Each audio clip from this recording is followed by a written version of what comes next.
తెలంగాణ రాష్ట్రంలో ఉన్నటువంటి రాజకీయాలు ఎట్లా ఉన్నాయి? అసలు మీ వ్యూహం ఏంది దాంట్ల మీద? ఇప్పుడు కాంగ్రెస్ గత 14 నెలల నుంచి ఉన్నప్పటికీ ప్రజల రక్తం పీక్కొని తాగుతున్నారు. ప్రజలకు ఎక్కడ చూసినా ఎంతో ఇబ్బంది పడుతున్నారన్న దానిపైనే ఎక్కడ ఏ రంగంలో న్యూస్ చూసుకున్నా అదే తెలుస్తుంది. మహిళలకైనా, విద్యార్థులకైనా, ఉద్యోగాలకైనా, ఉద్యోగస్తులకైనా, ఉద్యోగులకైనా నిరుద్యోగులకైనా ఎవరికైనా చూసుకుంటే ఎస్టీ సంఘాలకైనా ఎస్సీ సంఘాలకైనా ఏడ ఎవరిని చూసుకున్నా, రైతులకైనా, ఆటో కార్మికులకైనా ఎవరిని ఎక్కడ చూసినా కూడా ప్రాబ్లమ్సే ఉన్నాయి తప్పితే ఒక్కలైనా సరే మంచిగా చేస్తుండ్రు, మేము మంచిగా ఉన్నాము కాంగ్రెస్ పరిపాలన అని చెప్పి చెప్పుకునే ఒక్క రంగం లేదు, ఒక్క గ్రూప్ లేదు. అంటే no one is happy with Congress అంటారా? Not at all. Do you think anyone is happy? Yes. అంటే నిన్న ఒక సభలో సీఎం రేవంత్ రెడ్డి ముఖ్యమంత్రి గారు ఒక ప్రసంగంలో ప్రసంగిస్తూ మాట్లాడుతూ ఒక మాట అన్నారు. రైతుకు భూమికి విత్తనానికి ఎంత అనుబంధం ఉందో రైతుకు కాంగ్రెస్కి అంత అనుబంధం ఉందని చెప్పారు. ఏం చెప్తారు? నోరిప్తే ఆయనకి అబద్ధాలు, పచ్చి అబద్ధాలు తప్పితే ఇంకేం రాదని చెప్తాను. ఆ మాట అనడానికైనా ఆయనకు అసలు హక్కు లేదు.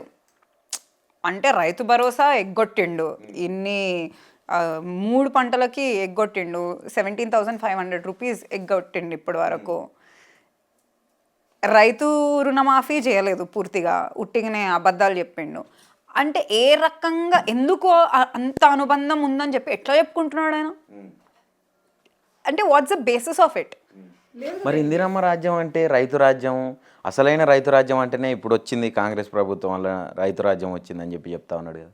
అంటే ఒక్కొక్కసారి ఒక్కొక్క పరిపాలన అంటారు. ఒకసారి ఏమో ఇందిరమ్మ పరిపాలన అంటారు, ఇంకొకసారి ఏమో ప్రజా పరిపాలన అంటారు. కానీ ఇది ప్రజా పరిపాలన కాదు, ప్రజల ప్రాణాలు తీసే పరిపాలన అని చెప్పి నేను చెప్తున్నా.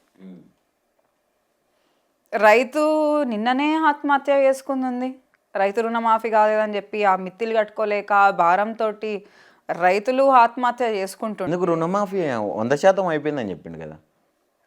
కాలేదు కదా, ఎక్కడైంది? అంటే ఒక్కొక్కరు పార్టీలోనే ఒక్కొక్కటి చెప్పుకుంటున్నారు.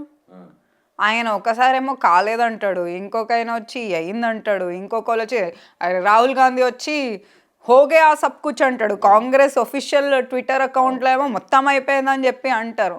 అంటే వాళ్ళకు స్టాండ్ లేదు, వాళ్ళకే క్లారిటీ లేదు, ఎందుకంటే వాళ్ళకేం తెలుసలేదు ఏమవుతుందో. అట్లాంటిదప్పుడు like how can we say that అయింది అని చెప్పి? కాలేదు, ఏడైంది? ఇప్పుడు సరే గ్రామ సభలు అయినాయి, ఎంతమంది వచ్చి చెప్పలేరు మా కాలేదని? అవును. నేను ఒక న్యూస్ క్లిప్పింగ్ చూసిండే, ఆ క్లిప్పింగ్ కాంగ్రెస్ అన్న నువ్వు అంతా చేసినావని చెప్పి నేను ఇంత మంచి చెప్పుకున్నాను, అయితే నెక్స్ట్ డే నేను ఇట్లా మెసేజ్ ఒకటి వీడియో చేసి పెట్టినాను, ఎంతమందికి రాలేదు, 17,000 ఎంతనో రిప్లైస్ వచ్చినాయి, ఇంత ఘోరంగా చేస్తావా, నేను ఇంత నమ్ముకొని నీ మీద ఇంత భరోసా పెట్టుకొని ఉన్నా రేవంత్ అన్న అని చెప్పి మోరున ఏడ్చిండు వీడియో. అదైతే అందరూ చూసిందే. సో ఎక్కడైనా అట్లా ఏడైంది? జూటా మాటలు తప్పితే ఇంకేం లేదు కదా. అయితే ఇప్పుడు మీరు గ్రామ సభలు అన్నారు కదా, ఈ గ్రామ సభలలో కాంగ్రెస్ మీద ఈ ఇచ్చినటువంటి హామీల మీద ప్రశ్నించిన ప్రతి ఒక్కరు బీఆర్ఎస్ నాయకులని వార్తలు వస్తున్నాయి. ఇంతవరకు నిజం? తెలంగాణ ప్రజలందరూ బీఆర్ఎస్ కుటుంబమే కాబట్టి వాళ్ళకి ప్రతి ఒక్కరు వచ్చిన వాళ్ళు బీఆర్ఎస్ నాయకుల్లాగానే కనిపిస్తారు. సో ప్రజలు నిజంగా ఎంతో ఆవేదనతోటి మాకు కాలేదు అని చెప్పి ముందుకొచ్చినా కూడా వాళ్ళకు పాలిటిక్స్ ప్లే చేస్తున్నాం అంతే.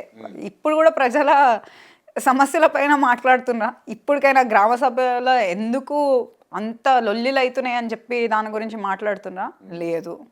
ఇప్పుడు కూడా పార్టీని ఆదేశించే కదా మాట్లాడుతున్నారు. So I think like Congress అనేదే డైవర్షన్ పాలిటిక్స్, వాళ్ళ మీద వీళ్ళ మీద చెయ్యెత్తి చూపించడం, కాలం గడపడం, కాలక్షేపం చేయడం, ఇంకేముంది?